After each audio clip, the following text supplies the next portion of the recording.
advantage Assam 2.0 আৰম্ভ হৈছে খানাপাৰাত বিনিয়োগকাৰীসকলৰ সৈতে বৈঠক হৈছে এমঅইউ স্বাক্ষৰ কৰা হৈছে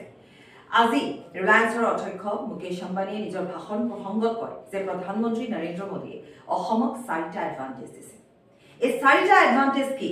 এই 4টা এডভান্টেজৰ কথা কওঁতে মুকেশ আম্বানীয়ে কৈছে যে অসমক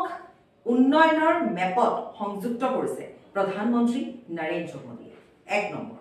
2 নম্বৰ হৈছে যে মোদী অসমক দিছে act east act first act first মূল মন্ত্ৰ যাৰ ফলত উত্তৰ পূব এছিয়া আৰু দক্ষিণ পূব এছিয়াই অসমক এতিয়া উন্নয়নৰ আৰু সম্ভাৱনাৰ এক নতুন গন্তব্যস্থল হিচাপে জানিছে বা পৰিচিত হৈছে 3 নম্বৰ প্ৰধানমন্ত্ৰী মোদীয়ে অসমক কেৱল যোগাযোগ বিপ্লৱ বা ডিজিটেল বিপ্লৱ আৰু উন্নয়নৰে নহয় আবেগিকভাৱে সমগ্ৰ ভাৰতৰ সৈতে সংযুক্ত কৰিছে 4 নম্বৰ প্ৰধানমন্ত্ৰী মোদীৰ উন্নয়নৰ প্ৰধান চালিকা শক্তিয়ে হৈছে প্ৰযুক্তি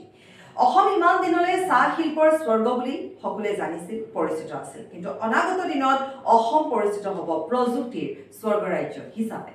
এনেধৰণে কৈছে মুকেশ আম্বানী তেওঁ কৈছে যে প্ৰধানমন্ত্ৰী মোদীয়ে এতিয়ালৈকে 70 বাৰৰো অধিক সময় তেওঁ অসম ভ্ৰমণ কৰিছে